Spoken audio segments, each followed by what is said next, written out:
नमस्कार दोस्तों, स्वागत है आपका आपके अपने YouTube चैनल कहानियों का झरना में, जहां हर कहानी दिल को छू जाती है और जिंदगी को नई दिशा देती है।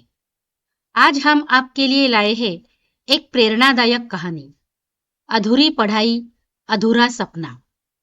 ये कहानी है एक ऐसी औरत की जिसने समाज के ताने, घर की जिम्मेदारियां और उम्र की बेड़ियों को तोड़कर अपने सपने पूरे किए।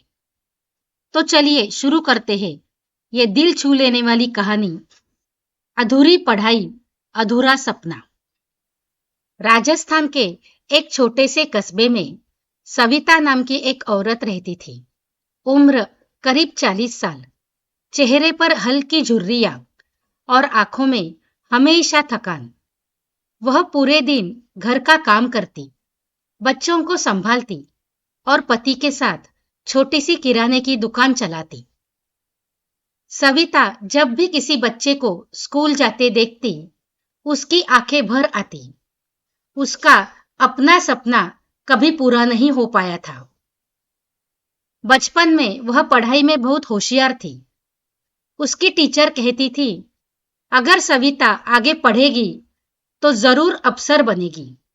लेकिन हालात ऐसे बने कि 8वीं कक्षा के बाद ही उसकी पढ़ाई रुक गई। घर में गरीबी थी, पिता बीमार रहते थे और मां ने कहा, लड़की का काम है घर संभालना, पढ़ लिख कर करेगी भी क्या। सविता ने किताबें छोड़ दी, लेकिन उसका दिल पढ़ाई में ही अटका रहा।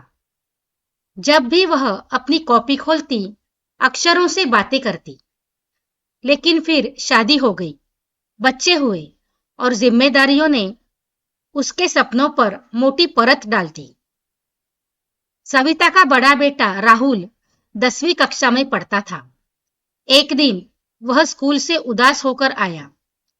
मां ने पूछा, क्या हुआ बेटा, इतने चुप क्यों हो? राहुल ने कहा, मां, मैं मैथ्स में बहुत कमजोर हूं।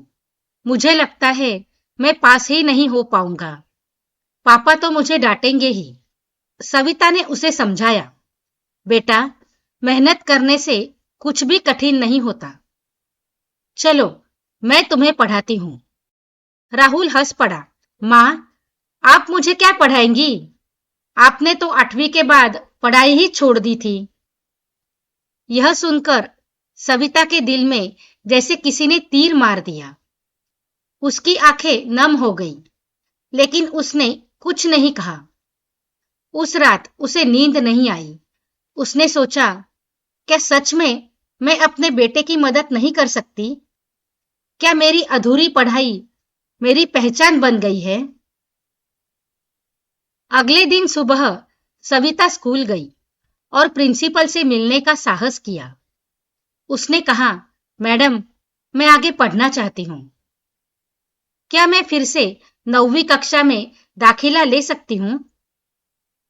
प्रिंसिपल ने पहले तो हैरानी से देखा, फिर मुस्कुराकर कहा, पढ़ने की कोई उम्र नहीं होती सविता। अगर आप में जज्बा है तो स्कूल के दरवाजे आपके लिए हमेशा खुले हैं। उस दिन से सविता ने फिर से पढ़ाई शुरू कर दी। घर का काम, दुकान का हिसाब, बच्चों की जिम्मेदारी, सब कुछ संभालते हुए वह देर रात तक पढ़ाई करती। पड़ोस वाले उसका मजाक उड़ाते, अरे 40 साल की औरत अब किताबें रटेगी, इससे क्या होगा? लेकिन सविता हर ताने को अपनी ताकत बना लेती। वह सोचती, आज अगर हार मान ली तो राहुल को मैं कभी मेहनत का मतलब नहीं समझा पाऊंगी। दिन बीतते गए। सविता रोज बच्चों के साथ बैठकर पढ़ती। कभी अपने बेटे से पूछती, कभी पड़ोस के बच्चों से सवाल करवाती। धीरे धीरे राहुल भी मां की लगन देखकर बदल गया। उसने कहा, मां, मैं भी आपके साथ बैठकर पढ़ूंगा। हम दोनों साथ साथ पढ़ेंगे। यह सुनकर सविता की आंखों में चमक आ गई। राहुल को अब लगता था कि अगर उसकी मां 40 साल की उम्र में पढ़ाई कर सकती है तो वह क्यों हार माने? कुछ महीनों बाद परीक्षा आई। राहुल और सविता दोनों ने जी जान लगाकर पेपर लिखे। घरवाले और मोहल्ले वाले सब यही सोच रहे थे कि सविता मजाक बन जाएगी। परिणाम का दिन आया। राहुल पास हो गया और सविता ने भी अच्छे नंबरों से सफलता हासिल की।